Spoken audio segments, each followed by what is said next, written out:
My man.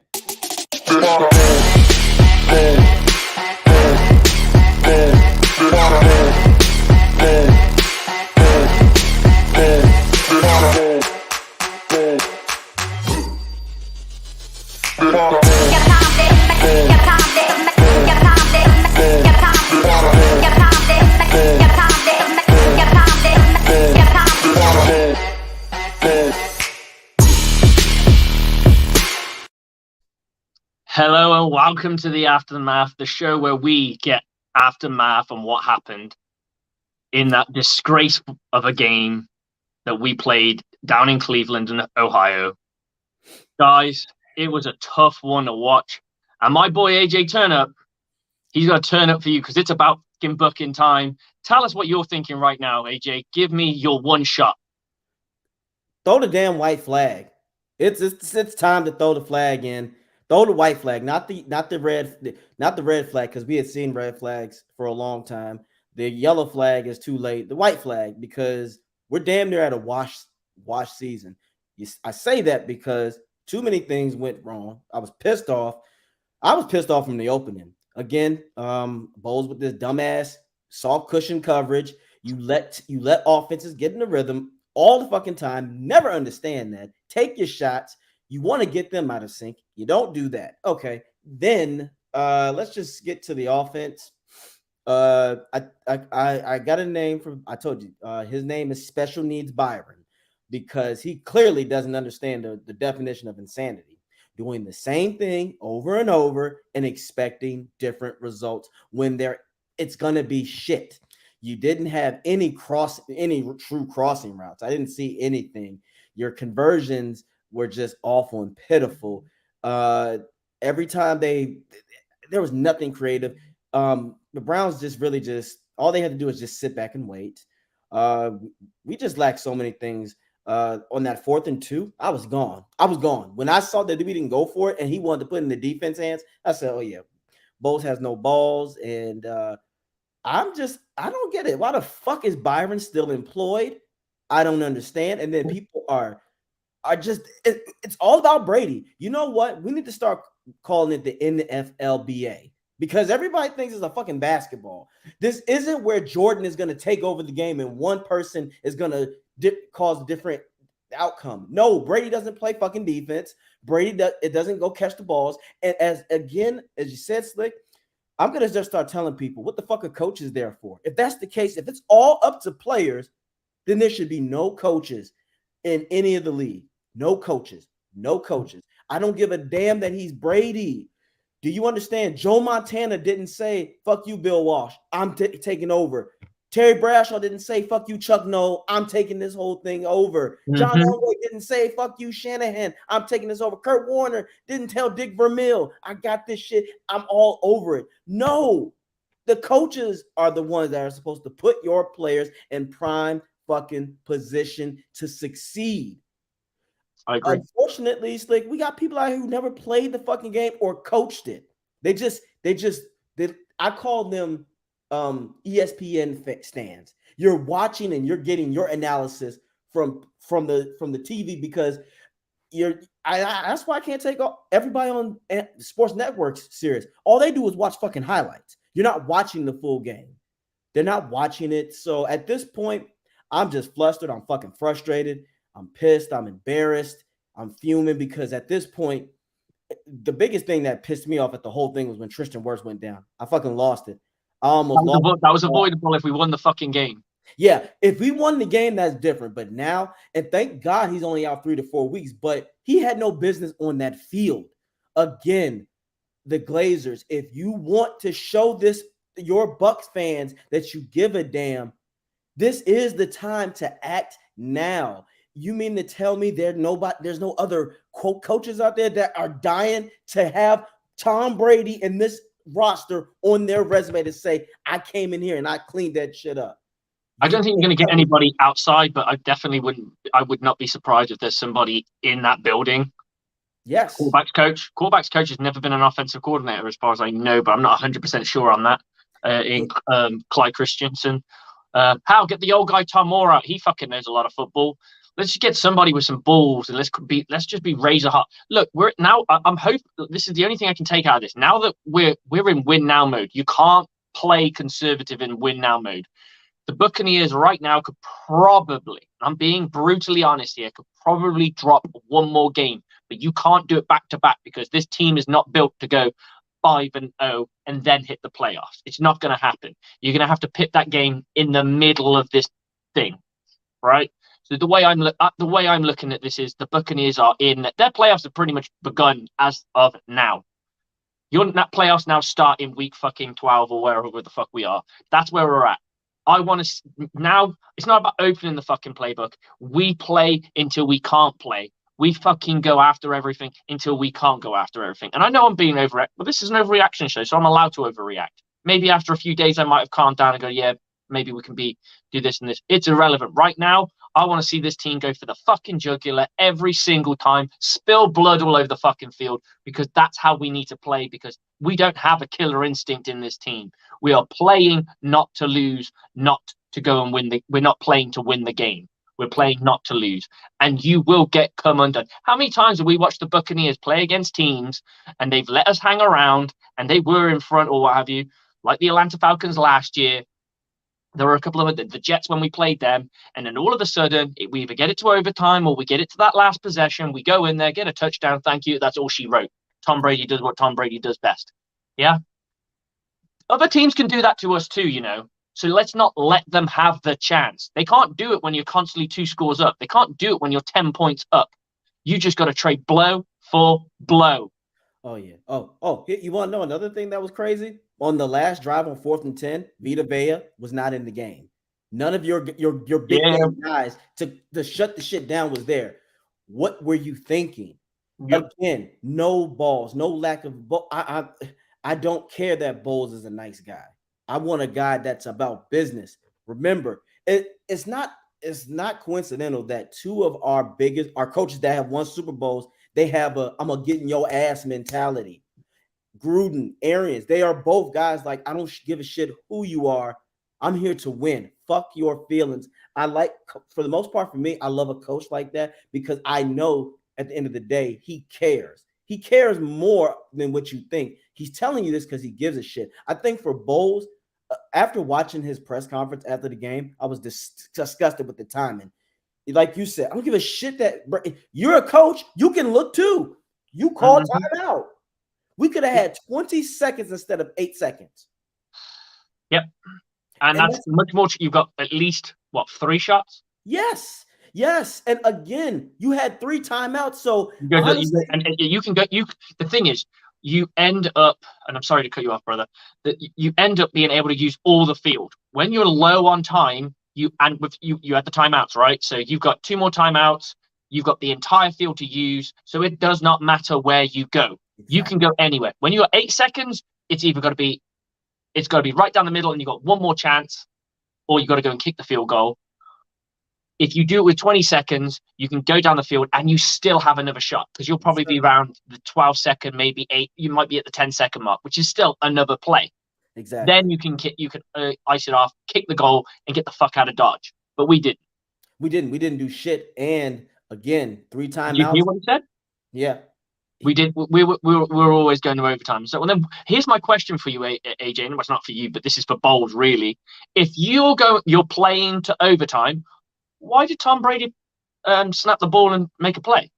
Why didn't we fucking kneel down then? We're gonna kneel down and done. Right. We're not playing. We're playing to get to overtime. So why did we throw the ball? If we were playing for overtime, Tom Brady would have just taken knees and got the fuck out of Dodge. Yep. But no, we played. We played because we wanted to win. But you're trying to defend what you didn't do, what you failed to do. You've brain farted. You fucked up. That's a fact of the matter. And we can turn around and say Tom Brady could have done this and this person could have done this. Yeah, he probably could have, but he shouldn't have to. You're the coach. He shouldn't have to. Why does Tom Brady have to go out there and pick this team up? He's not playing great himself at the moment, so he's prone to mistakes. It almost feels like everyone's relying on somebody else to do another job. Facts, 100%. And here's the funny thing. They're relying on the players, which, again, if that's the case, Bowles, Byron, you shouldn't have a fucking job. You shouldn't be employed because that is what you are paid to do. You are paid to make those decisions. It was so many things that was wrong on that final drive and in overtime. Okay, Myles Garrett is on that side, and Donovan was getting his ass worked. So why don't you have a guy chipping? You should have had Rachaad White super chipping because that was another issue that I have. I told you as a running back and a running backs coach before, I teach my backs, especially if you're under 5'10", blow that motherfucker up. You have help. Your job is to get your shoulder into his ribs, knock him on his ass because he's not expecting you. When you do that little bumpify thing, you're not helping because, again, chipping is a beautiful thing because you have more opportunity and availability and more time for your quarterback to scan the field. Somebody's going to be open. Someone was going to be open. And tell you what, do you know I like the look of, and this might be, I don't know if it's ever been done before or what have you. Yeah. What I would do is put a tight end next to him. Tight end blocks, peels off. Yeah. And then the wide receiver, the running back will be in single back. He then comes up, and if he's reading that the blocks failed, he then goes out and helps a second time while someone else is released. This way, you've got two different people doing it, but because people have read the blocks, he's blocking, one of them will get left alone on an island. If Donovan's doing the job, this guy, Rachaad White, can release. I'm not saying you can do that every play, but in certain play designs, you can do stuff like that. It works. You've got O'Keefe. You've got Cade Otton. You've got, I mean, I don't know how good Rachaad White is at chipping, so he's not going to be as good as someone like Leonard Fournette at it. But it's going to buy you some time. Also, one of the things I would look at, I put trips to his side. That's another thing you can do. If you put trips to his side, Tom Brady sees the pass rush. So you're identifying on the field who is the danger man. Well, the danger man on this team is Myles Garrett. So if you put trips or doubles to his side and motion over to trips or what have you, you're going to create a mismatch because you get to see the pass rusher. So you know whether to step up straight away. That's why they call it the blind side. It's the blind side because no one quarterbacks don't generally look that way. So force your quarterback to make his first reads in front of the guy who's going to try and hit his ass. Exactly. They again, and then you don't use your receivers right. It took them forever to get the ball to target Mike Evans. What the fuck is this? I don't understand it. I got something for you about Mike. Do you think they throw the ball to Mike because he would probably draw a flag? Because it doesn't feel like they throw much catchable shit his way. Absolutely. They're copping out. You're exactly right. They're using him. The funny thing is he's a decoy now instead of a primary weapon, and it's pissing me off. You can clearly see it. For them, it's covered well. I will give that DB his due. He was covered very well for most of that game. It was a bit ticky-tacky at times. Yes. But there were times where that coverage was solid, and we still threw and it was a shit ball frame. I will give Tom Brady, I'll put that on Tom Brady all day. Yes. And it was because they were hoping a flag was going to be drawn for it. And I can understand why, but at the same time, is that all we are as an offense now? We're hoping for flag. We're trying to get flags all the time. I think so. I think, Byron, when you're an idiotic special needs person, yes, who eats crowns most likely. That's why his lips are always so dusty and crusty. He doesn't know what the fuck he's doing. Again, you said it. Where the fuck were the mismatches? Where was Scotty Miller in this? Scotty Miller had a field day today. Can you imagine his speed? Now that is your decoy right there. He could get a lot of separation, and you could have a lot of You got my brain thinking now, and I'm like, what you could do is get one of them in the slot. It doesn't matter, him or Mike. One of them runs deep, one of them shallow, and you alternate that. You don't know who's going to go deep. Exactly. Mike's deceptively fast, and he can get open occasionally. This guy's really fast. He is able to and he has worked on his route running because we saw that in games in the past, especially during the Rams game and in Munich. He was a no-show. They did not use it. I think I sent Russell Gage more. I even saw. He wasn't even in there. They put Perriman in there, and they didn't even use Perriman the right way. If you have guys with speed, your main thing is three wide receivers made plays last night, and Mike Evans barely played because let's face it, he had 9 targets and 2 catches or 1 catch, and that's it. And that was his 10,000 yard. And it's like you are seriously underutilizing your guy. I tell people, go back to that fucking Bills game. Josh Allen made it his business to get the ball to Stephon Diggs. When Devontae Adams was in Green Bay, Aaron Rodgers makes it his business to get it there. Now, again, Tom had he had his moments where it was like, Tom, what the fuck are you doing? Because some of the throws were just off. And again, he has got to stop. If I would tell you this to his face. If you're scared to get hit, then you shouldn't be playing this fucking game anymore. There are going to be times where there's going to be that play where you might get a little dinked up, but you never know. It might go for a 40-yard run. There were plenty. Held on to for that extra second because yes, we allowed the play to develop a bit more. Exactly. And my thing is, if you know that Brady is like that, that's where coaching comes in and play. Like you said, okay, if I'm Byron, okay, Brady likes to get rid of the ball quick. We need to establish a lot of quick under crossing route passes, or let's get a spread going, as you said. Let's use K-Dot to our advantage. Because again, people still don't on defense are not going to take him serious yet. Okay, let him run that seam because he has for sure hands. I do love that about Otten. He has for sure hands. And I want to see more. We did not utilize it a lot. No, we went to the Mike Evans well multiple times, and we didn't. And I would say 50% of those throws were trying to draw flags. So realistically, he got about 4 throws that were actual, realistically catchable targets that he could go and get and actually pull down. He was a little bit off. I will give him that. He was off, but it makes it worse if you're a little bit off and then you're being thrown shit balls or balls that are designed to. Your confidence level in yourself is going down and down and down, and it doesn't matter how many flags you draw. And frustration level is growing. I can see that as well. The corner was doing his thing, but they both were going tit for tat because the push off was some bullshit to me. Because okay, if you're gonna, I think it was the full extension of the arm. I think if he just used the shoulder, it went to like the forearm, it would have been fine. And I think he would have still got the ball as well. Yeah, that extension shit is ticky tacky because if that's the case, you can't allow corners because he's a big guy. This is what the big thing to stop big back receivers that high is go under their shoulders and arms and kind of shove them that way. Yeah, and that's what they do. And I don't mind that. But if he gets his physical, because I tell you, if Evans was allowed to have his way, most corners couldn't take him. That's why they do that, because he can get that separation. But again, because of his strength is a gift and a curse. Because if he throws them, it's going to look like offensive interference when he's fighting for it. Again, I think he's just got to be a bit more smarter using his body rather than his hands. That's all he's got to do. And to be fair, for the most part to him, he's very, very good at pushing off legally. He was just called, I think, in that particular case, I did call it. I called it OPI, and I don't believe in OPI. I don't believe in pass interference personally, but it was textbook because it was the full extension of the arm. Had it been a forearm, it would have been absolutely fine. But hey, that happens in a football game, he didn't consistently do it, and it was ticky tacky between the two of them. But for the most part, that I would give that cornerback. He did his due, and the problem was, why are you throwing 9 times to a guy that's being covered? Wow, only to draw flags, and we can't base winning a game off trying to draw flags.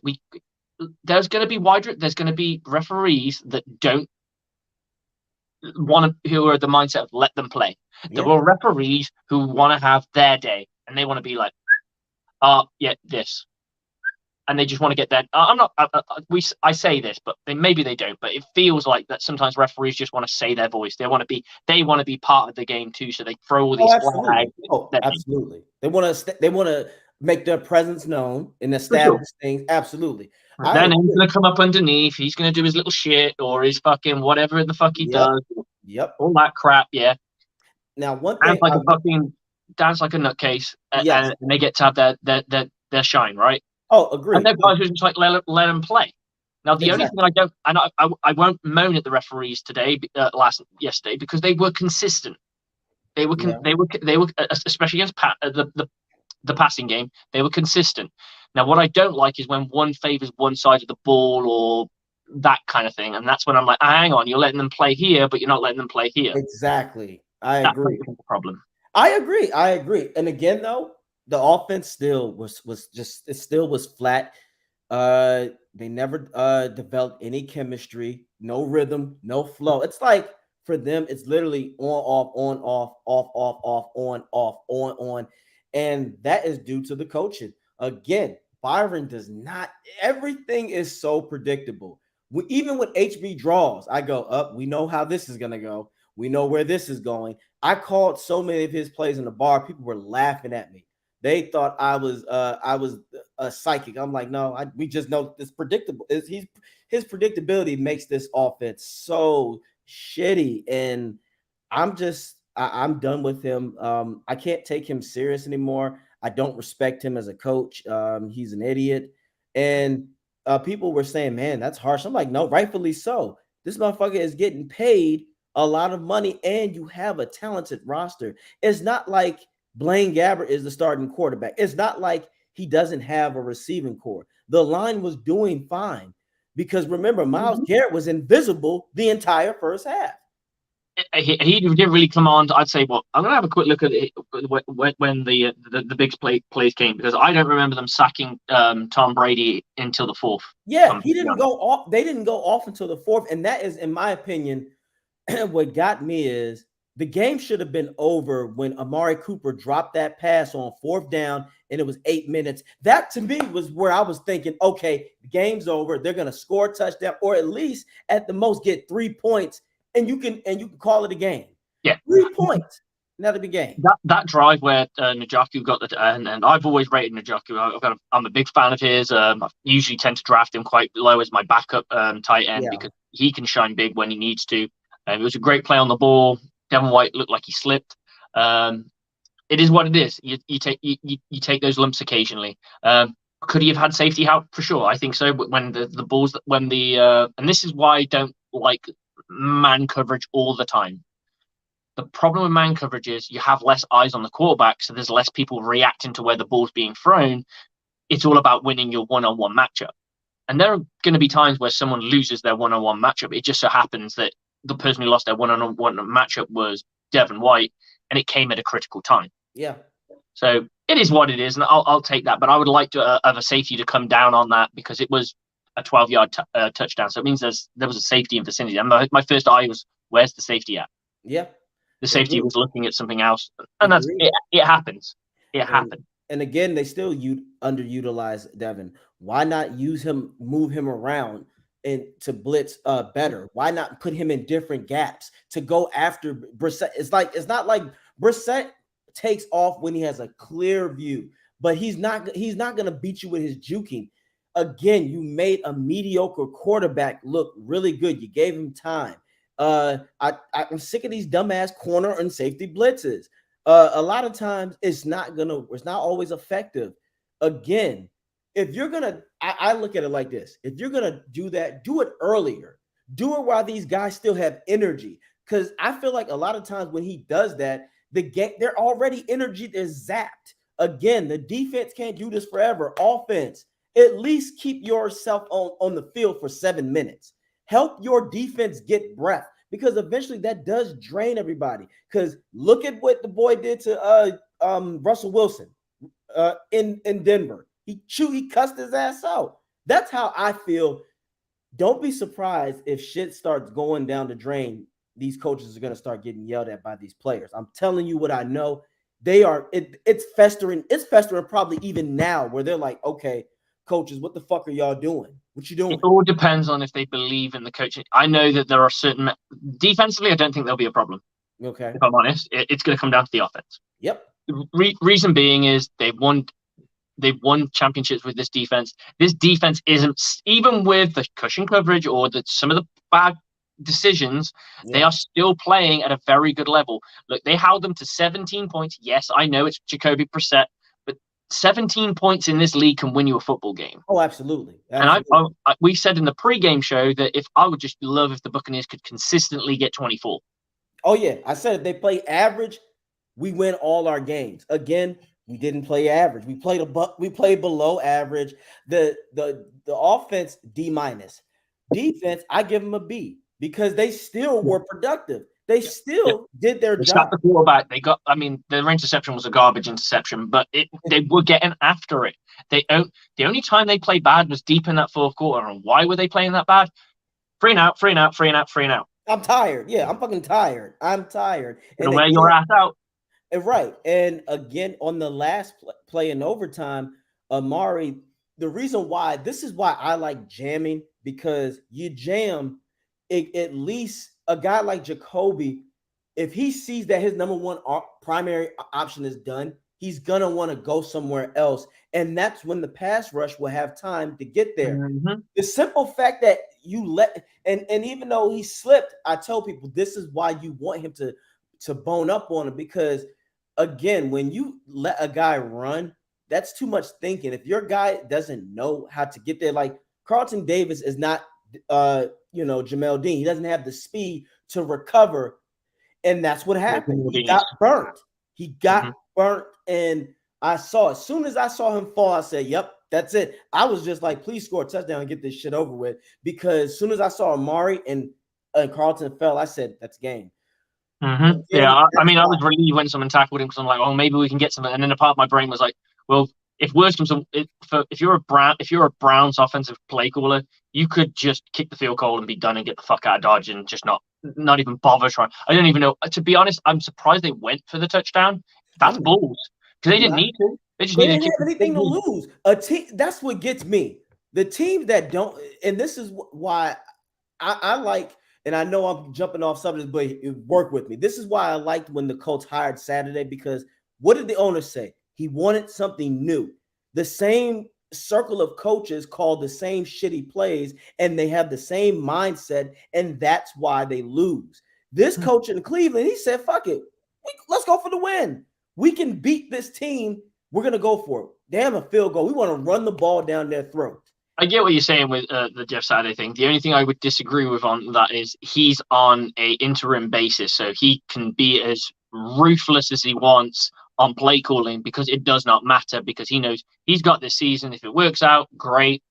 He'll get rehired. If he doesn't, he'll go back to whatever he was doing. And that's what I love about him, though. When you have a guy like that's what makes people dangerous. Well, you look at Washington in the playoffs when we played them our Super Bowl year, they had nothing to lose Exactly. and everything to gain. And even at the end of that, I was like, I applaud Washington for getting after us because that I'll be brutally honest, that was the only team that I was like, fuck me, this team will not quit. Yes. Where's the fucking quit in this team? Yes. It's like once Devin White intercepted that ball against the Saints, it was done. Exactly. I agree. Green Bay for me, Green Bay is when we were playing against Green Bay. I didn't actually have a problem with kicking the field goal because there's no way I believed that Aaron Rodgers was going to score because Aaron Rodgers went to fucking the same guy 3 times in a fucking row, and there was nothing there. He is blindsided by having an elite talent, and he just kept on going. The Buccaneers just double. It was done, and it was like, you got to kick it because you want something out of it. Because if you go fourth down, you go fourth down, you go out on fourth down, that game's dead then.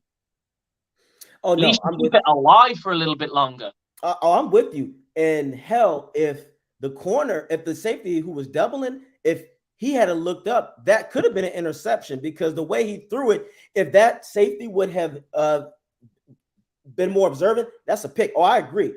Aaron Rodgers, that game, I was not even worried. I said, I'm not worried because when it's come to crunch time, we know who Aaron's going to go to, and that's what makes him susceptible. We're like, we know you're going to go to your boot thing, Devontae, and we're going to double that shit. You don't believe in anybody else. That's why what did I say to everybody on this show that they needed? Belief and accountability. I saw none of that shit yesterday. I didn't see a coach who didn't believe in. How the fuck you don't believe in Tom Brady on a 4th and 2 on their 37? That is where I would. Can we just win a game with 30 seconds to go? Right against the Rams, and we're playing for overtime.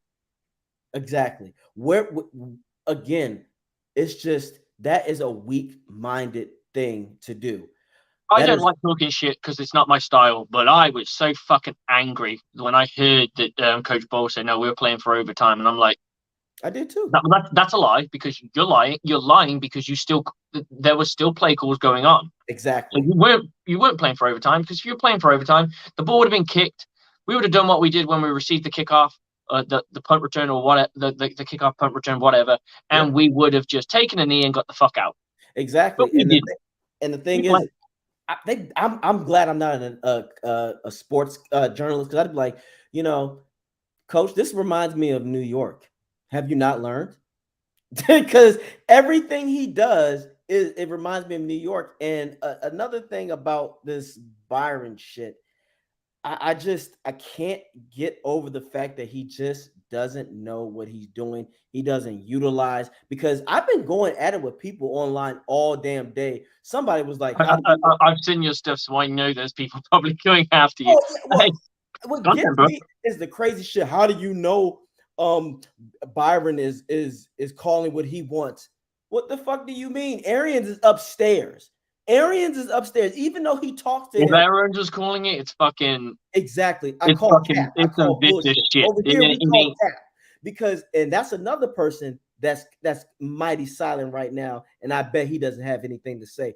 Bruce Arians, remember, he vouched for That him. It's came like out of that. I would be like, okay, Bruce, you mean to tell me this is the guy? This is the guy that's gonna lead a team of men into championships, and he plays this turtle shell bullshit. My thing is, here's what got me. You had 2 weeks, not 1 week. You had 14 days, 14 fucking days, and this is what you come up with. This is your big idea. You have 14 days to prepare for this team. We You should got have Halpia. we should have stomped the You got shit out of Winfield this back. team. Yeah, You got Winfield back. Vita Vea played, which was he was down as doubtful. He played exactly. the majority of the game. Now, when he went out, it could be down to he was feeling injured or what have you. It's possible. I'm not going to go down that avenue because I don't know, and I hate speculating on shit that I don't know about. Right. But the point being is he played a majority of that game. You weren't expecting that. You got it. Russell Gage was meh, we don't know. But to be honest, he's never been the major factor of this team. Right. You had other wide receivers that you did not use. It was like, we're going to use 3 wide receivers and only those 3. Yeah, we are not going to use the tight ends whatsoever. You didn't do anything. Yeah, you just sat there. Again, like you said, I'm gonna stick with Chris Godwin.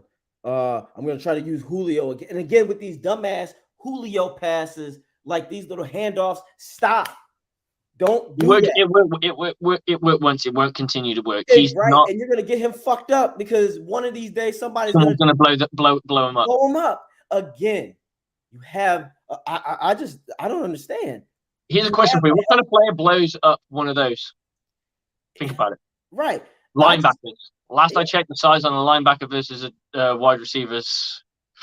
And remember, this ain't young Julio. It'd be different if this was 2015 Julio. This is Julio where we got to make sure that he can. We gotta keep him. We got limited snaps.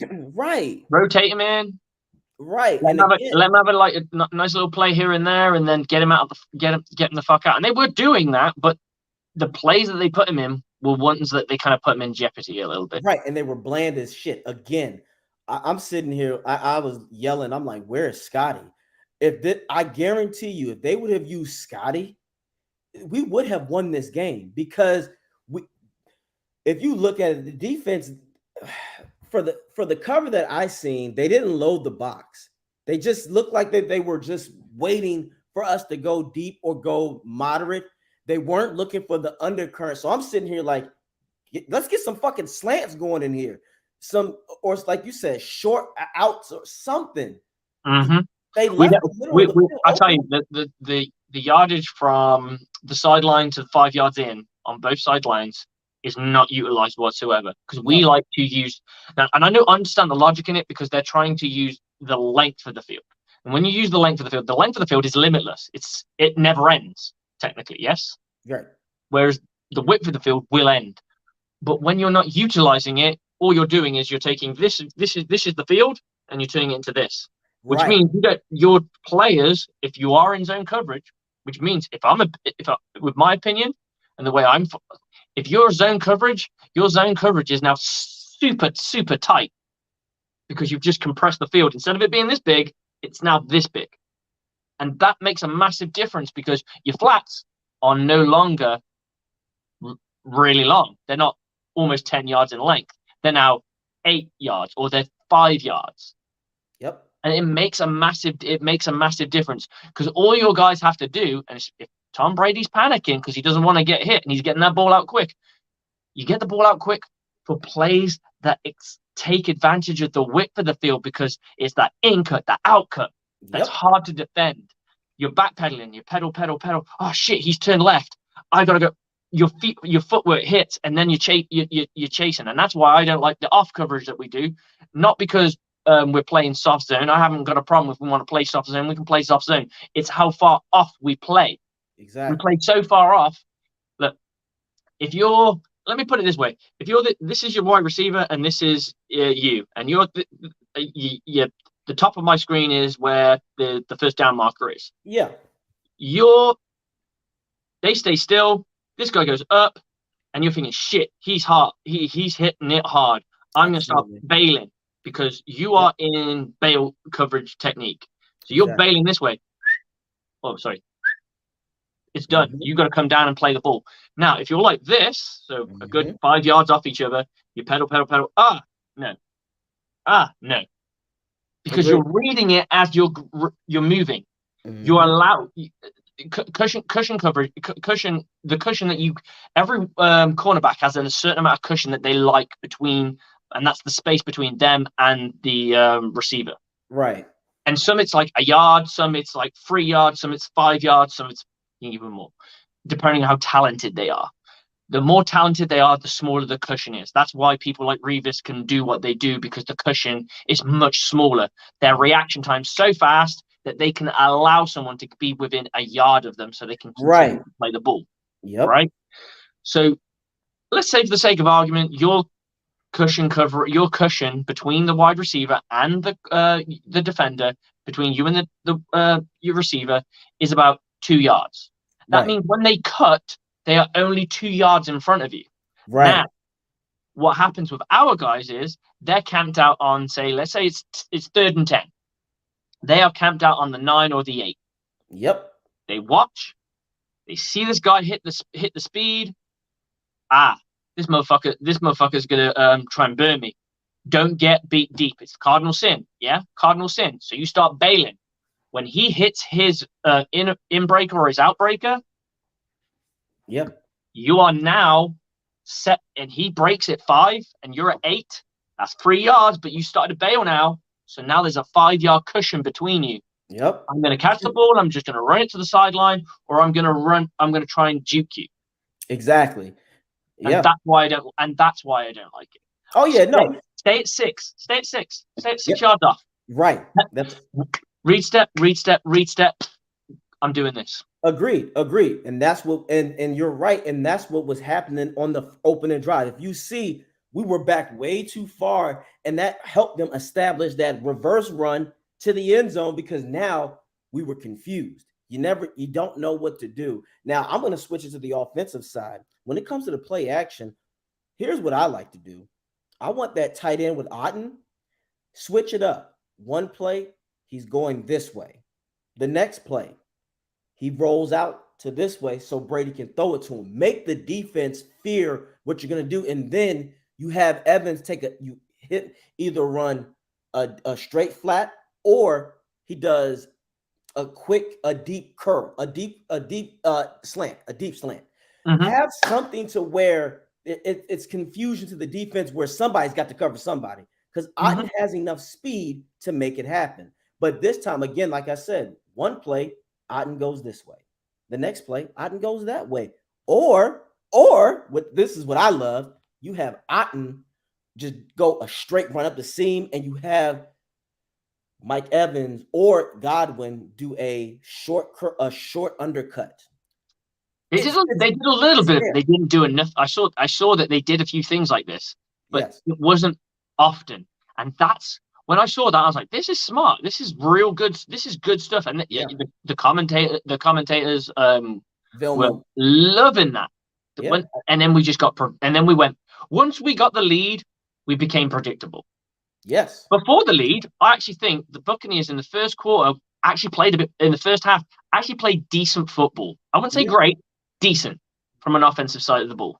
Yeah. It was once we got that touchdown in the third quarter, when I'm like, and we break the tie, we just go, well, we're going to rely on our defense to win us the game. And and I agree. That's how it felt. We went to turtle mode, and I don't understand that. This is why we don't. A game that we took advantage of a bad team and we whooped their ass back Christmas when we played Detroit. Did you see how Bruce Arians he unleashed? Even when they run blame Miami. Remember Miami when we fucked Miami up and Tom Brady was coming out going, I left fucking like 4 touchdowns on shit. We ain't left nothing on the field because there is nothing on the field to get every single touchdown the Buccaneers have got. There was no other touchdowns in their arsenal that you could have said, oh, they left that one off the field. You could, in the sense of, oh, they should have got touchdowns. But the point being is there was no plays that I could turn around and go, wow, we were like almost scoring 4 touchdowns, but we only scored 2. It was, we scored 2 touchdowns, and that's all we deserved to score because we only deserved to score 2 touchdowns because we did not play anything that was going to remotely. And I'd come back. The biggest thing for me, and I always draw to this well, and it frustrates the shit out of me because this is a cardinal sin. When we played against the Rams and we had that play ready to go, we hear, and I heard, our guy, our faithful offensive coordinator, Byron Blamewich, called a run play with 8 seconds to go. Now, AJ, what happens if Lenny Fournette gets tackled with 8 seconds to go short of the line to game? Game's over. Game. That's game. That's game. And what does Tom Brady do? I want to do this play. Thank God he listened to Tom. Thank God he listened to Tom and wasn't stubborn enough to go, you know what? I think we should run it. We should run it. You get another shot if that fails. Exactly. You get at least one because that was a quick play. There was, 2 seconds left to go in that game after? Yes. It was quick. It was quick. So you at least have another shot. You run the football, all shots are gone. And it's things like this that I'm seeing from this offense. Even Byron Leftwich could have called that timeout. He'd have gone, timeout. We got to get going. Come on, let's go. In the game last night, we could have done that. That was on the cards. I'm not just going to blame Bowles on it. Bowles could have done it. Bowles got to get balls. Leftwich also needs to understand situational football. Yes. He's been a quarterback in this league, and by it means he was a first-round pick, and yes, he did not play particularly well. He's won a Super Bowl as a backup. He knows enough. He should know enough fucking football. Yeah. Bruce Arians didn't employ him because he was stupid. He was employed because he believed in him. Yeah. Where is this all coming from? Because this is if you look at it from they always talk about the coaching tree. Their coaching tree is one of the most aggressive coaches in the National Football League in the modern era. Yeah. Why are they playing so placid? Are they scared? Yes. Well, not only that, just because you come from a tree doesn't mean that you produce the same fruits. No, I get that, but but I say that because of this. This league, and especially in American sports, we are it's damn near like a fraternity. When you're in that fraternity, you get these certain privileges, even though you ain't worth shit. Let's be real. Look at the Belichick coaching tree. Most of them went on to be sorry. You know why? Because they're not left with. Yeah. Oh, absolutely. I think because here's the thing. We have this thing where we see a certain pattern, especially in sports and football. We copy. Mm-hmm. Okay. Yeah. The Shanahans, Jay Gruden comes in with that Washington team. Most of that offensive staff are now head coaches elsewhere, and for the most part, successful head coaches. Right, the Dungy tree, because when Dungy was in Tampa, we had Mike Tomlin was there. You had Herm Edwards, Rosen Smith. Yeah, we had Gus Rosenhaus. We had a plethora of coaches that went on to be good, of course. But that doesn't always mean it. And sometimes it's okay to say this guy doesn't have it. I think, again, Bruce Arians is being very politically correct. He wants his guy to get a shot. But at the same time, somebody's going to have to tell him, Bruce, I'm sorry to say it, but your boy ain't shit. He's not doing it. He's not taking care of it. Again, He's a defensive coordinator. Because that's right. how I love Bowles, and I always said one person I would love to just sit down, have a beer with, and just talk football, like scheme and what have you, how he does everything. I would It's love to sit with Bowles because Bowles, as a defensive coordinator, hits every button I like. And yes, someone asked me, how would you describe yourself as a head coach? And I, as a human being, I'm very much at the Dungy. I'm not a shouty person. I'm not nasty in the slightest. I mean, I'll call people out, but I'm not an aggressive. I'm not a very aggressive person because I'm the kind of person who puts the blame on themselves. So I'll be doing press conferences. I need to fucking call plays better.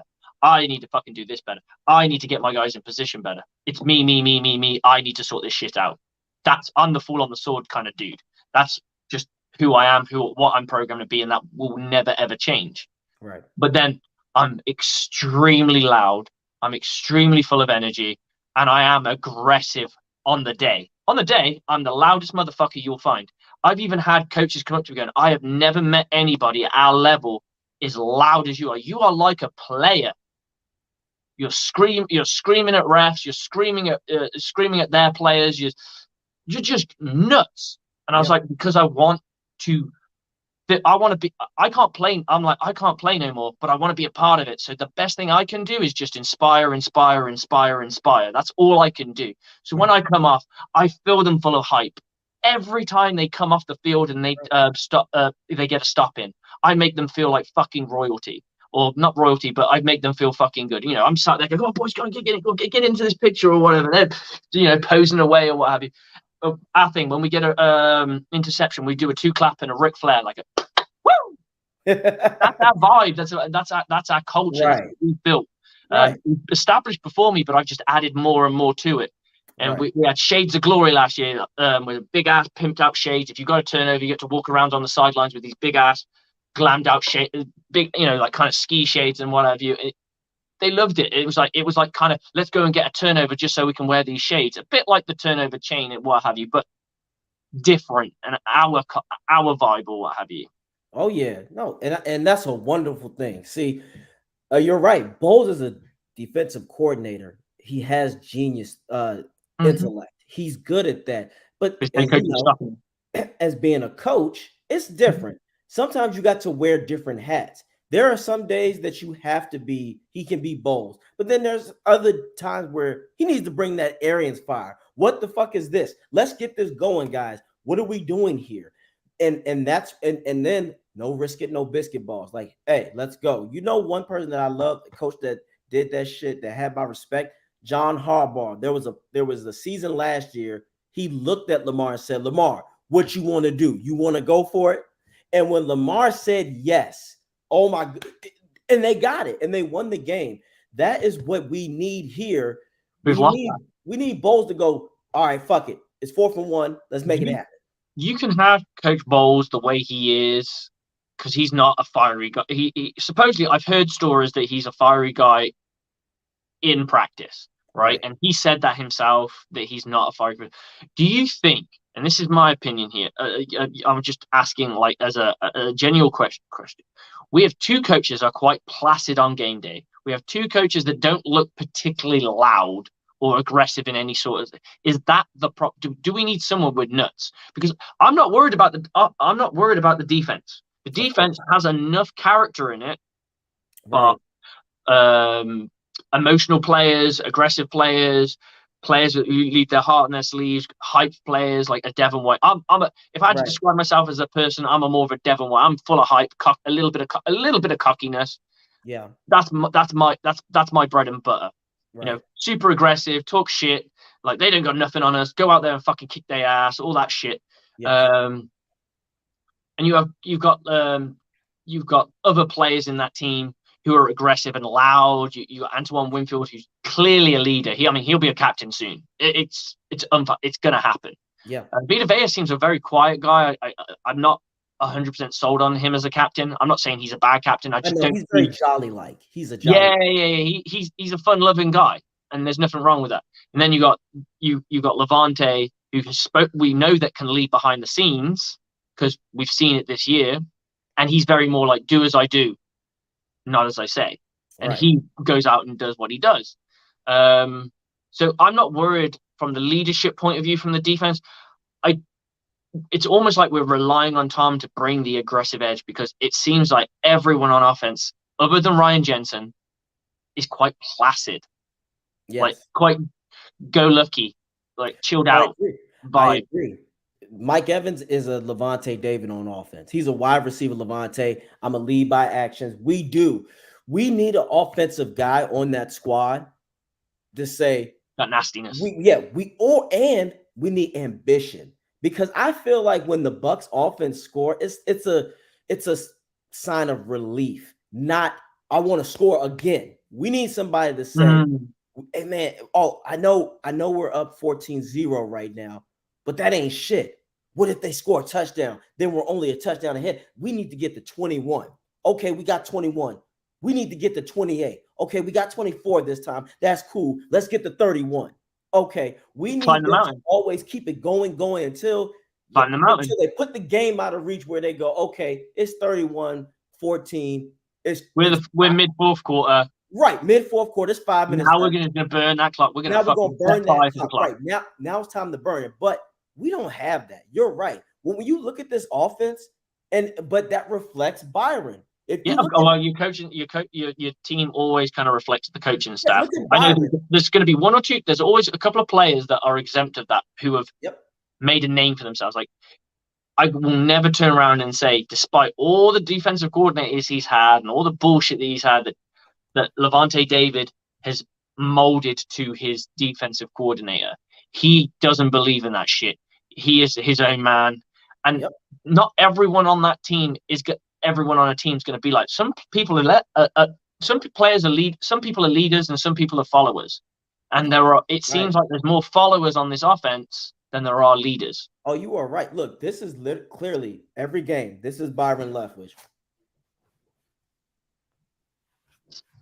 He literally goes, all I see is them big ass chap lips doing this.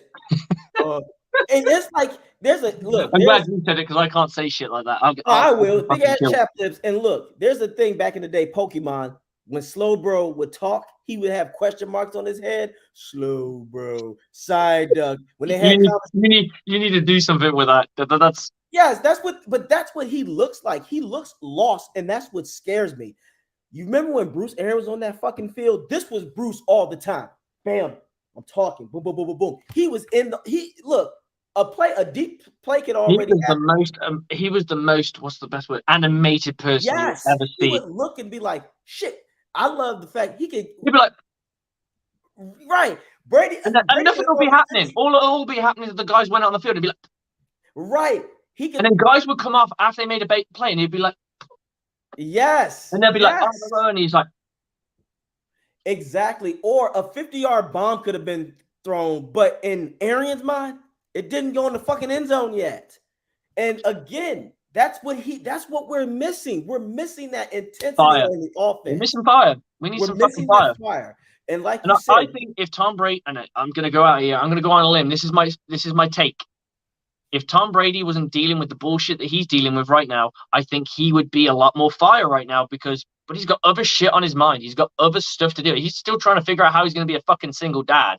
He's still trying to figure out the dynamic of his fucking life going forward. Yeah. And I'm not going to hate on somebody for that because there should be other people around him. And it feels like this team, a lot of people go, Tom Brady this, Tom Brady that. And I will, hand on heart, I will say that Tom Brady played poorly yesterday.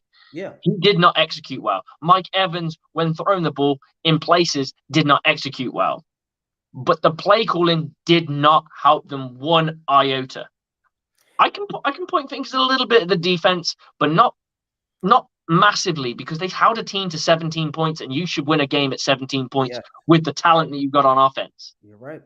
Absolutely. No, you make everything you just said makes sense. Again, this ain't the fucking NBA.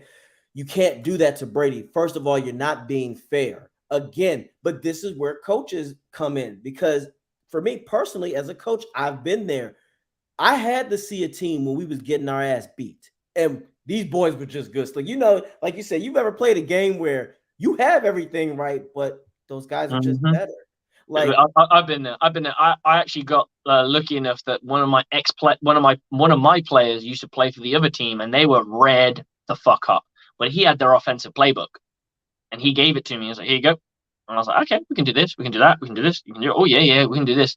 They didn't call 90% of what he gave me. They had an audible for everything. So when they were going to go deep, they had an alert, a certain call. So yep, that everything they did was it was all called. There were no huddle, and he would call a mascot for an NFL team. So he'll go Buccaneer, Buccaneer, Buccaneer. And then they'd all line up. If he said Tampa in while they were in that formation, it was going to be a run play.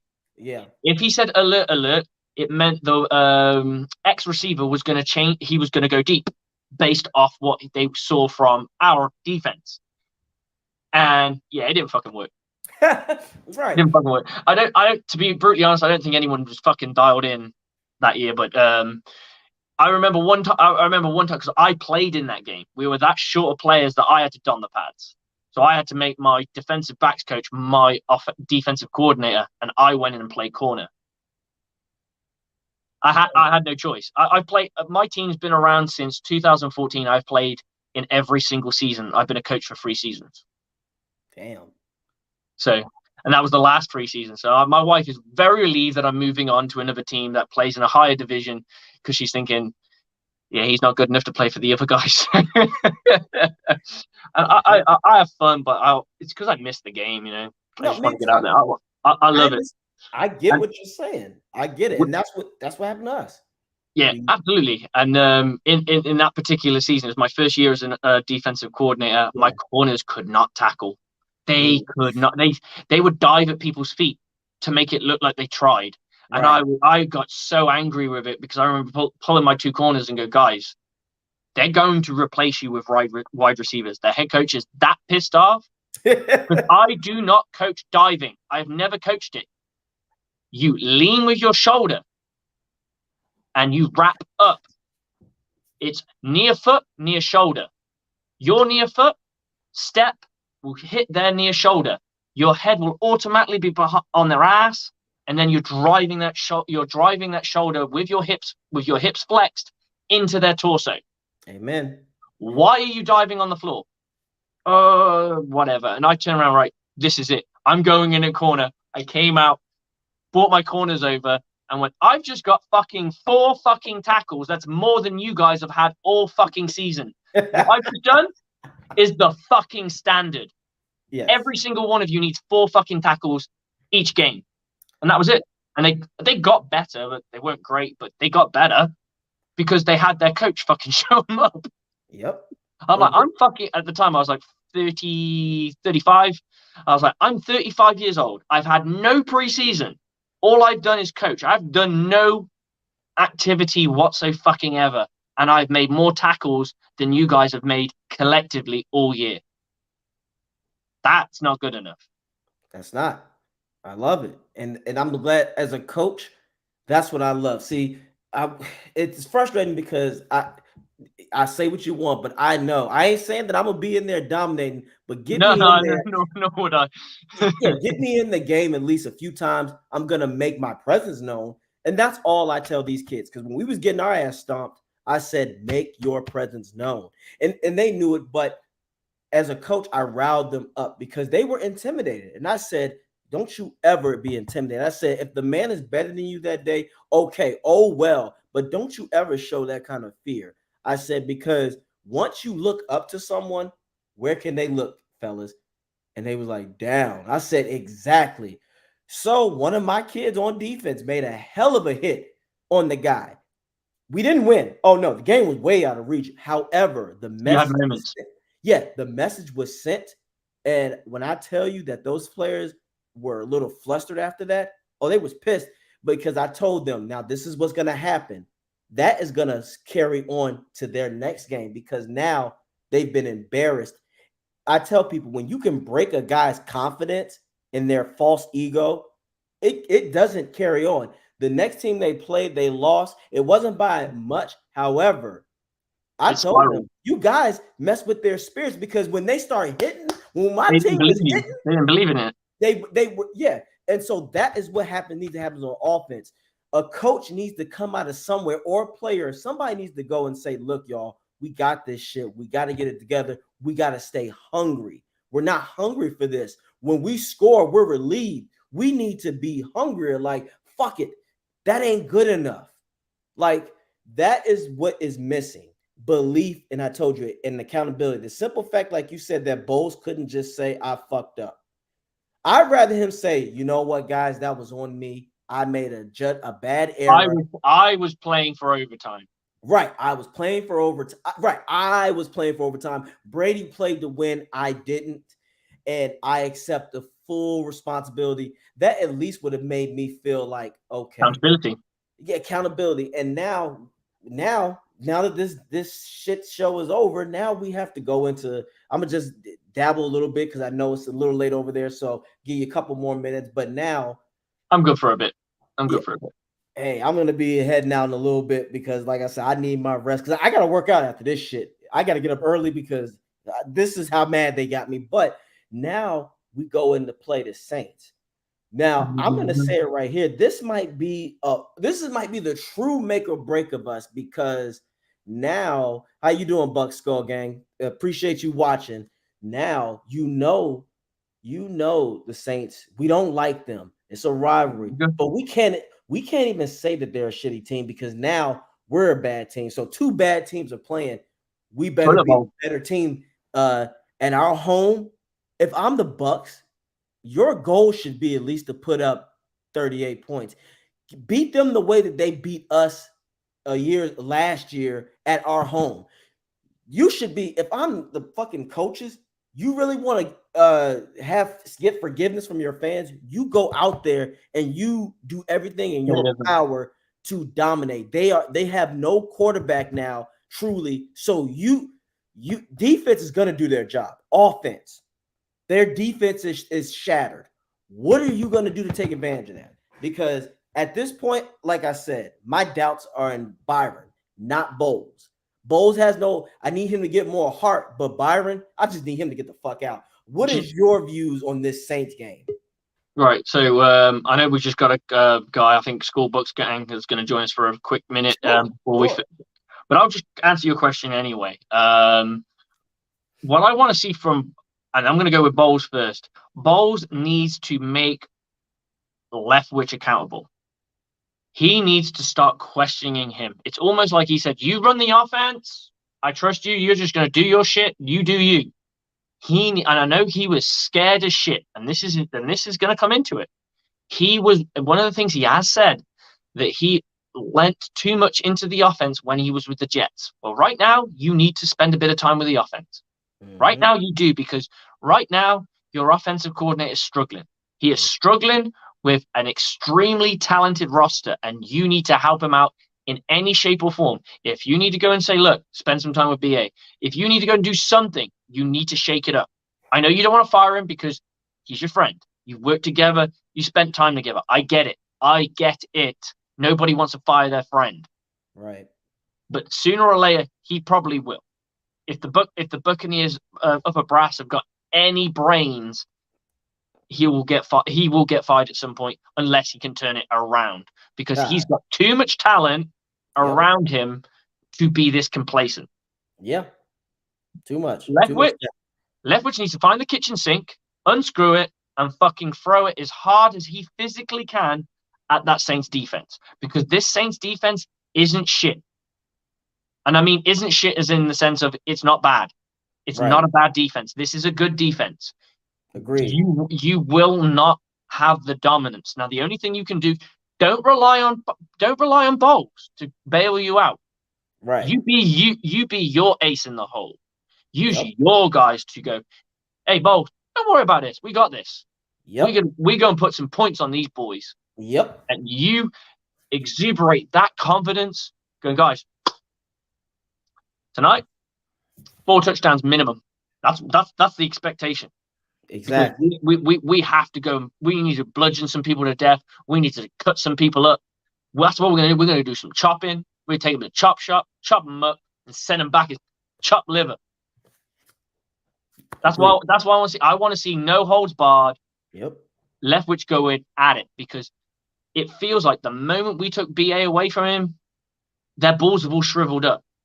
They're Yes. scared to play the aggressive stuff because they're worried about losing. And it's like, well, we're now in a point where that's going to get worse. You can be more aggressive when it's early doors, right? Yep. If they were aggressive from day one, from the second they went, okay, let's go. We're going to be aggressive from the moment we go, and you end up pipping 3 games, you lose 3 games in a row or something like that. I can understand you going into a conservative mind space because you're now scared. But we were never aggressive from the get-go. And now you're going from conservative and you're going to keep playing conservative because you're scared of losing because the losses are going to mount. You're scared of losses mounting up. Yep. But early doors, it doesn't matter. But if you establish it, if you establish that aggression, that dominance, Yep. it rings through your team with confidence. And they're like, no one's got nothing on us. If our defense fails, we got this. And the defense is going, the offense fails, we got this. Yep. Right now, the defense is the only one going, it felt like the Buccaneers defense was trying to force turnovers when they didn't need to. Yep. Because they were scared that they were like, shit, we have to score for our team. Otherwise, it's done. Yep. And what happens when you play too aggressive? You will get caught out eventually. Yep. I feel you. That was excellent. That's what we need. It's dire times right now. As you said, it's a boom or bust from here on out. Like you said, we might be able to get one game. We might, but you don't want to lose, like you said, back to back. If you're going to lose, you lose against a potential playoff team that you go, okay, we'll see this team later on down the line. We got something for them now. But right now, like I said, maybe my views will change later on during the week. But right now, I'm almost tapped out because Byron is our biggest opponent, not anyone else. That's our biggest op is him because he's stubborn. How many times do you remember that BA would come out and they said, "Oh, why did you fail?" And it's like, because we're beating ourselves. I haven't heard that this year. Me neither. I got to get better. That's all we hear. I got to get better. We got to do things. We got to do some things better. And it's like, my God, man, you've been saying this, but again, you're not getting it. You're not getting it done. And again, like I know that people think, oh, well, if you get rid of him, it's gonna set the offense back. Not necessarily. How are you gonna set something back that's already at the bottom? As you said, someone within the organization could come up and say, man, we don't really have that much to change. All we got to do is a little bit of this and adjustments. Adjust. Change route here, change a route there. You don't have to reinvent the wheel. You just need to go, okay, instead of having 4 deeps, we have on this side, we have a deep and we have a curl route. On this side, we have an in-breaker. This side, we have an shallow post. Or right. we have Right. Do you remember when the Bucs fired Mike Smith and the defense all of a sudden start playing a whole lot better after that? I do, because Mike Smith was shit. And that's and like you said, they didn't reinvent the wheel. He literally just changed a few adjustments and said, this is what we should do and what we shouldn't. You can do the same for offense. For offense, it's not like you got a bunch of green receivers. You have veteran receivers that know how to adjust on the fly. So it is not out of the question. It's just, again, you have to put the politics behind you. I don't care that if it makes him look bad, oh, well, we fired a potential colored head coach. So damn what? There are going to be better ones. This is still a business. So are you willing to sacrifice your business due to political correctness when you have a team that's loaded? And again, you're setting him up for failure anyway. Slick, you always say the best. This is one of the best things you say. Let's say if he rides it out and the Bucs go 9-8 or 10-7, they're going to look at him and say in an interview, you had Tom Brady, the greatest of all time. Mike Evans, a potential Leonard Fournette. Yes. The only thing this offense can turn around and say that they really struggled. They lost a bit of Gronk, but we haven't used the tight end, so it's not like we tried to replace him, right? Right. So if someone was turning around to me and saying to me, we're missing Gronk, okay, I can accept that. If we were throwing balls to tight ends that weren't being completed, or we were throwing balls to tight ends and it just wasn't working. Yep. But we're not. We don't No, use our tight ends. We're using the wide receivers, and that's what we're doing. exactly. So what are you doing? And again, you have a What's Cade what's Otton, what's Gronk going to do in this offense? right? You have Cade Otton, who is at, and again, they're going to say he showed flashes of potential. Why didn't you tap into that, Byron? Keep hitting that. And again, if he just does like he always does, they're gonna go, thank you. We'll keep your resume within 30 days. Because then again, you're making him look worse. It's better to just cut your losses now and salvage this season because I'm telling you right now, I would not be surprised if the Glazers wanted to do this the right way and they cut him and someone else within the organization comes out of nowhere. I guarantee you the Bucs would be so much better. Again, I say it, if the Bucs just play average offense, the Bucs are winning. But at this point, the only thing that is keeping me from going in total meltdown to say, well, we're screwed is like you said, the defense is still stellar. They're doing their job. But as you said, the defense now is playing more. We have to do this because the offense. We're going back in time to the '90s Bucs, the mid '90s to early 2000s. I'd love to Oh, see the stat. I'd like to see the stats on the 1999 Tampa Bay Buccaneers stats versus. I mean, the passing yards are going to be more inflated because Tom Brady's throwing the football yeah, and what have you. But I'm looking at like points per game, all that kind of stuff. yeah, and that's what Third down conversion, that kind of thing. I would not be surprised if they're not far off. I agree, and that's my thing. We have to just, like you said, until the offense can say, "I got your back," defense, and until the defense can say, "We got your back," offense. It's literally defense way up here, offense is somewhere down here that you can't even see, and that is a problem. When last year we were more in sort of sync, but now we just again when we go into this Saints game, I'm Last year we just were an offensive team. This year we're a defensive team. That's a right, fact. There's and I'm there's no just two ways about that. That's yeah, exactly what we are right now. The biggest weakness last year from the defensive standpoint was we struggled to our corners, against the pass. Right, yeah. this year the pass seems almost the pass defense is solid. And people used to say that our defensive backs weren't good enough. The only reason they look good is because the pass rush is there. Well, guess what? Shaq Barrett's not there. JTS still isn't the McDaddy right now. No, he's We not do ready. not have a premier pass rusher on this team. What we do have is a rotational system that is freaking working very well and working very hard right now. And We've lost Stu, we've lost JPP, and we've lost Shaq, and we've lost Shaq Barrett for this season, right? And this team is still churning out 4 sacks. 4 sacks in the last game, and they are a decent sack. They're a decent pass rush team. You can't just turn around and go, well, they got loads of good pass rushers. That's the only reason why this defensive backs unit is any good. No, they're They're good. actually proving right now that they don't need the greatest pass rush in the world because it doesn't matter who they have in there.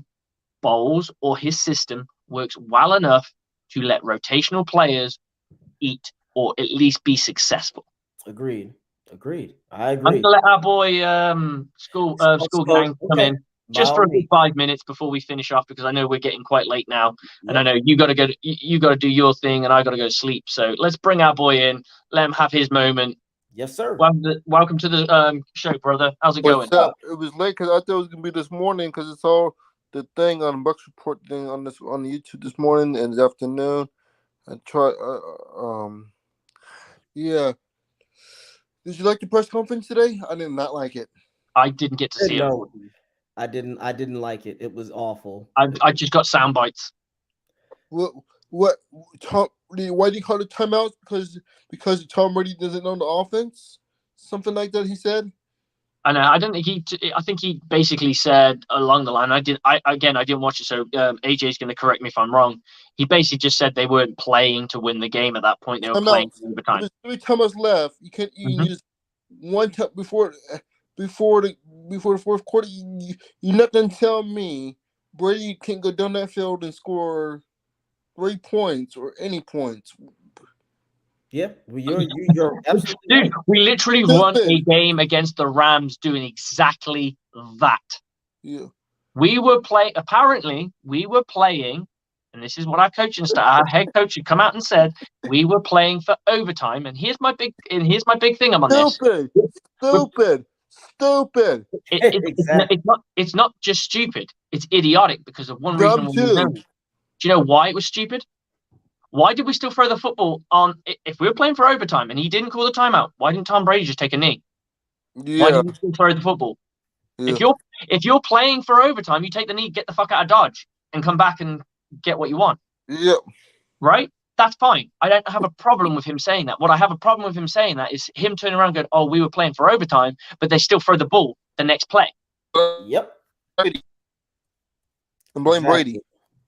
I'm blaming too many people. I'm blaming play calling. I'm blaming that Mike Evans was out of sync and they did not help him. They did not give him one easy throw. Why did you not give Chris Godwin the ball more? Oh, Godwin. He was catching everything. We should get Godwin more in the whole game.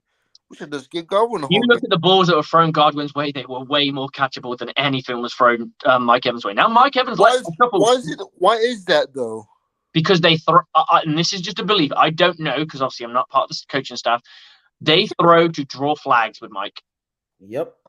Because the amount of times that Mike Evans was actually covered really well, they threw balls where it looked ticky-tacky, where it looked like there was a bit of a grab. Touchdown out of bounds. That was a touchdown.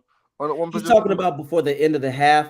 He was in bounce, but they should have reviewed it. However, it was under 2 minutes, and they didn't do it. You think that's another reason why we could have lost the game too?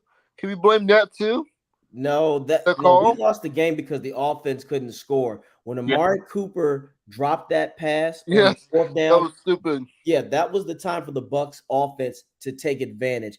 If the Bucs would have just gotten 3 points, the Bucs would have won this game. That's what makes it frustrating. Just a field goal would have put this game away. If it wasn't for the tight end for the guy from the Miami, the tight end from the Browns for the touchdown, I'm still gonna say that was garbage touchdown. It's not a garbage touchdown. If you're still in the game, it would have been a garbage touchdown if there would have been 3 points on the board for sure. Well, it's not a garbage touchdown because they still had an opportunity. I would say a garbage touchdown is where you've got no chance at all, in my opinion. So if the Buccaneers were up by 20 and that was a touchdown, it's a garbage touchdown. But if the Buccaneers were up by 3 after that touchdown, they could still try and get an onside recovery and what have you. So the game is still winnable. It's just a lower probability. When you're up by 20, it's no chance. So it's just I'm surprised, coach. I'm surprised they're still here and they're not fired yet. Nobody fired. We can't fire Todd Bowles because we have a 5-year contract with him. We can't fire Byron Leftwich because he's still on contract. We can't fire nobody. We're pretty much screwed. We can fire Leftwich. Leftwich's salary isn't big. Yeah, you can. How many years left in Byron Leftwich? Is that 3-year deal? I don't know without looking, to be honest. I'm not sure yet myself, but no, Leftwich, he's out of everyone, he's the most expendable. He can be replaced. That is what the Glazers are notorious for just sitting back and watching and allowing things to happen. So that is what's frustrating. However, they haven't done nothing yet. What are they waiting for the off season? Look, your guess is as good as ours, my man. Trust and believe. We're all sitting back. You know what's funny? If they make the playoffs, is his job safe? No. I think honestly, after this season, because of Byron's his inconsistency, he'll be gone.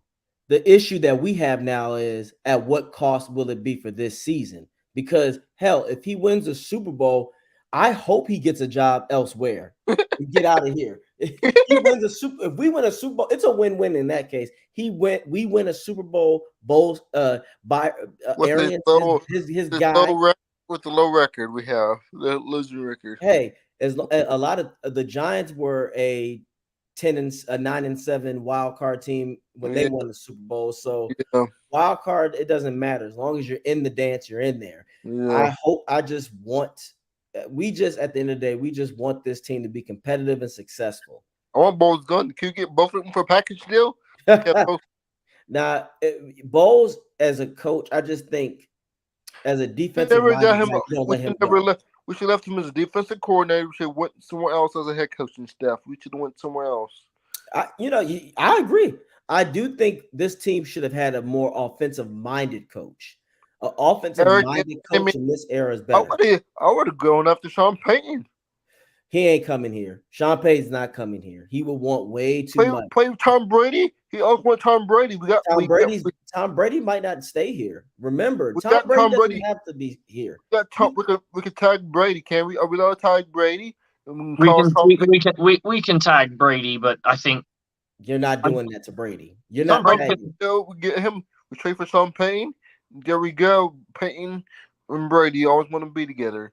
There we go.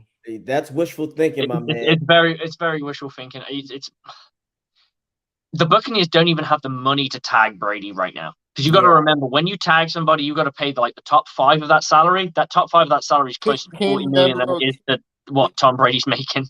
We can kick the can down the road. Kick the can down the road some more.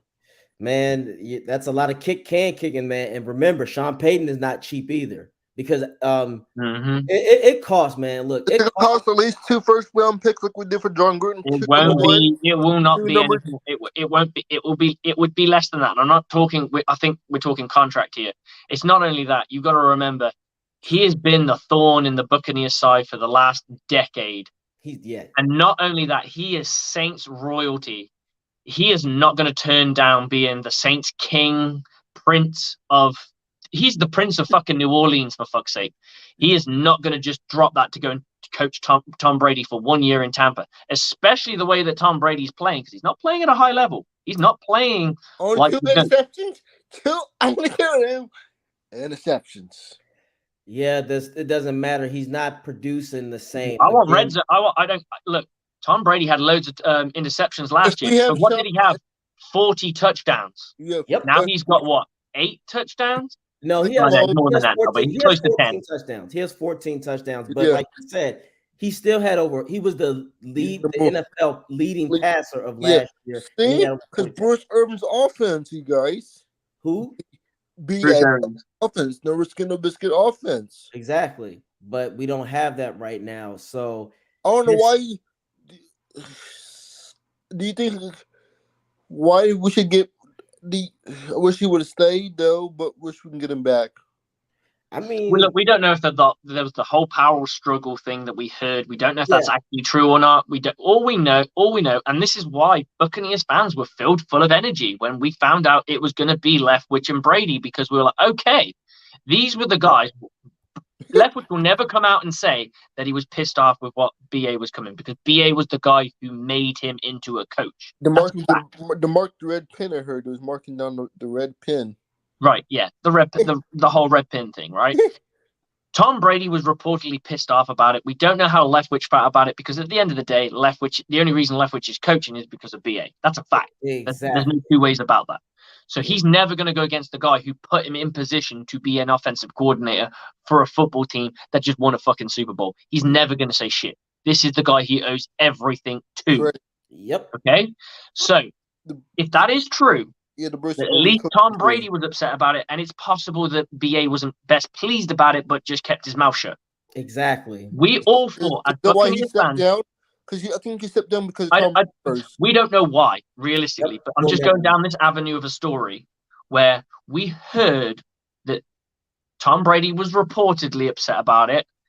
It would make sense that if Tom Brady's upset about it, then someone like Byron Leftwich would be quietly upset about it. And as Bucs fans, we thought we were going to get this unadulterated, this superstar, untapped potential version of the offense. And then when we went to the press conference, we're going to establish the run more, because we were all saying, I wish the Bucs would run the ball a little bit more, because we just pass. We're going to run the ball more. We're going to be multifaceted. We're going to do this. And we ate it up. We're there going, feed me more. And what have we got? Run, pass occasionally. And we only pass when we have to pass. Yep. If we're desperate, we'll pass all day. But the play designs are so vertical, they do not exploit any of the sideline plays. How about this? They're predictable often. This is predictable. Yeah, we know. It's the first play on the game. Guys, you want the first play of the game going to be a Monday Night Football. It's going to be a run. Yeah, I mean that's Every first down for this Buccaneers team is 99% a run. Yep. And what do you do if you're a defense? You sell out for the run. Yep. Throwing a play action in there and occasionally, you will hit big because the bingo is saying everyone's coming down. Oh, it's first down. We won't put our nickel package in.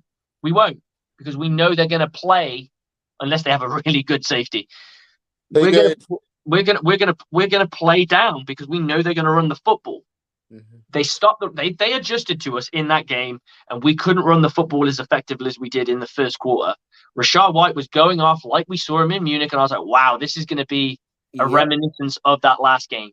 Unfortunately, the passing game didn't tally up with it. They stopped your running passing the ball game in is the just second as half. sweet as your run game. You don't know who to defend because you have to think. Linebackers have to get their reads. Safeties have to get their reads. That means there's a delay in their processing. The longer it takes them to process. Because do you think we're in trouble now without worse for a couple weeks? It's gonna hurt. It's gonna hurt a lot. It's gonna hurt a lot. To be honest, yes. This is where we might have to get in like a jumbo set where we're gonna have to have an extra lineman back yet. Even know any status yet. He's out 3 to 4 weeks, but we're gonna have to now. We need Jensen now. Jensen's not coming back anytime soon, my man. I can tell you that now. He's not coming back anytime soon.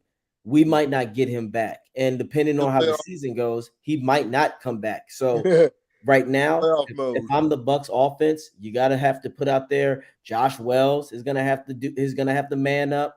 Hey, you know who else needs to go? Donovan Smith. No. You don't want as bad as Donovan Smith is still an average guy. Trust me, when he is not in there, that left side is bad. Mm-hmm.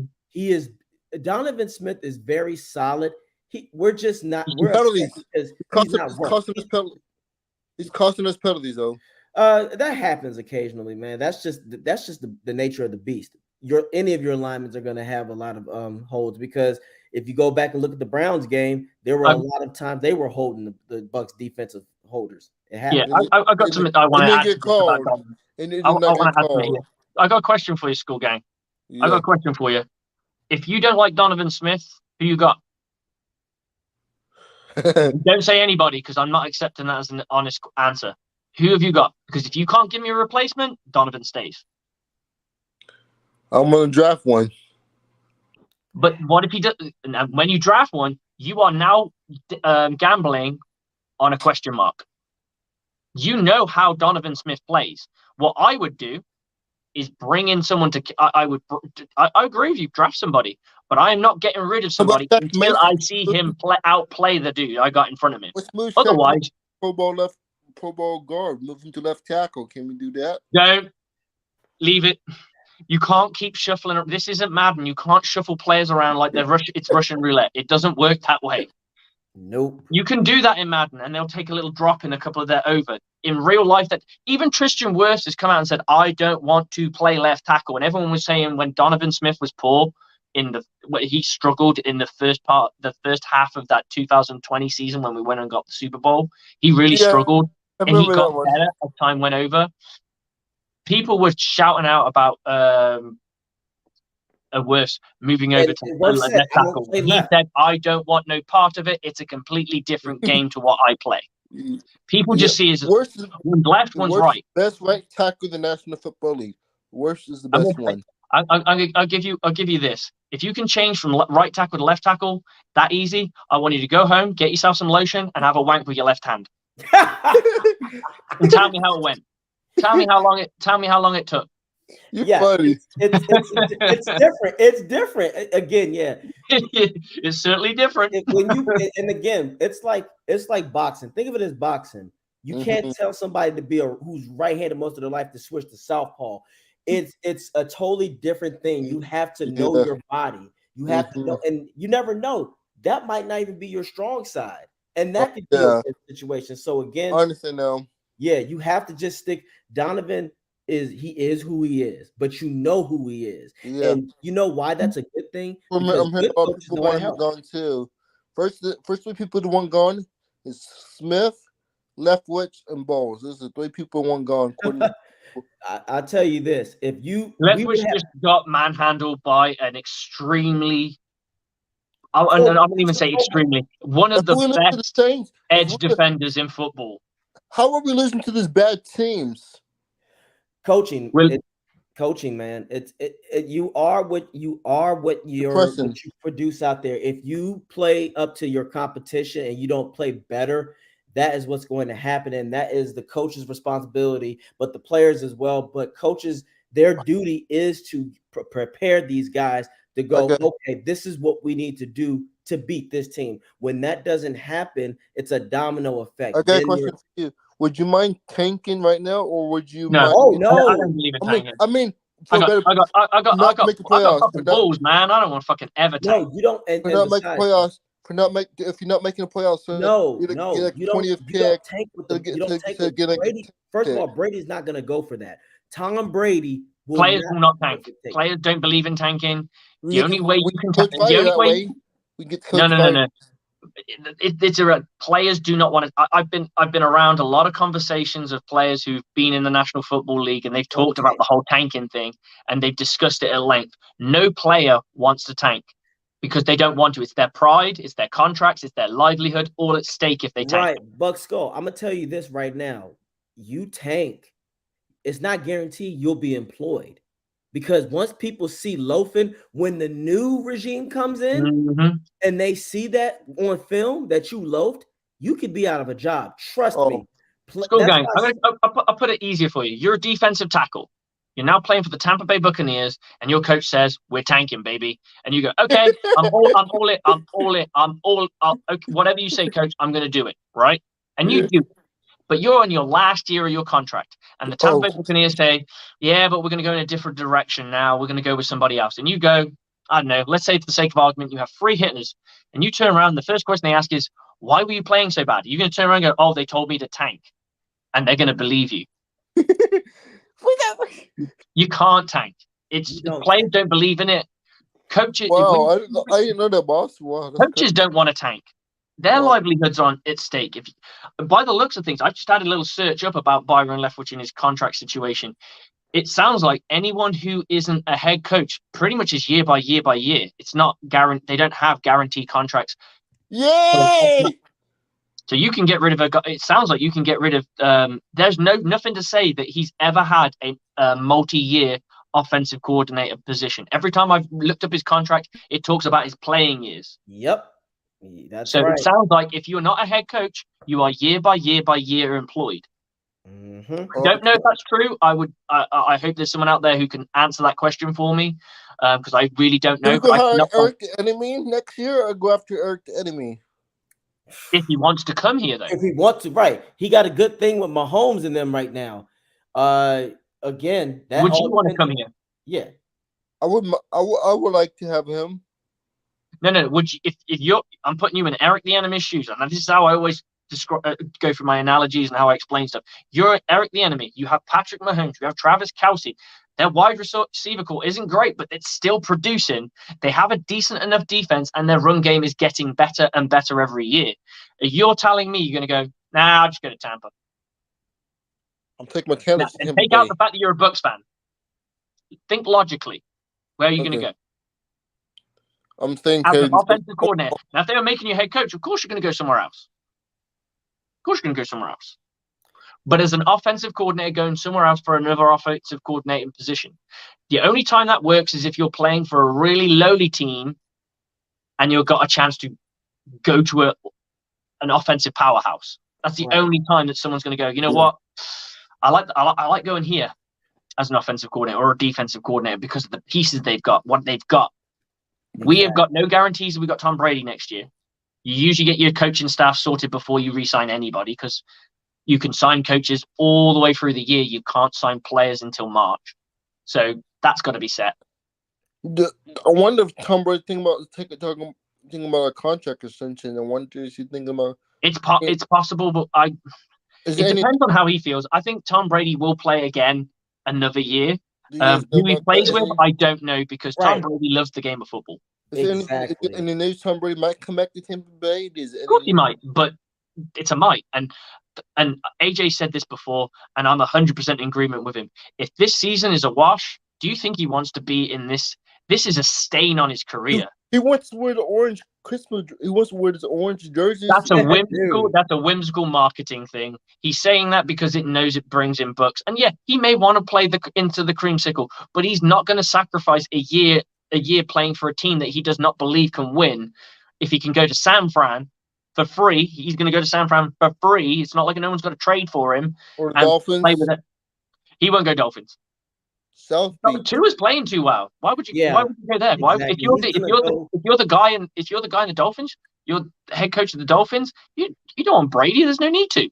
Right. You're already having He would success. go to San Fran would be the ideal because they got a Also, loaded the roster. AFC is loaded. Like How about you get this? to the I have playoffs a in the question AFC, for- you've got to I go have a through question Josh for you Allen. guys. You've got to go through Guys, Patrick Mahomes. I got a question You've for got to you, go though. through I have so a many question. talented quarterbacks just to make the I have game. a feeling, you guys. Sean Penn could come back to New Orleans Saints next year and come get Tom Brady go to New Orleans.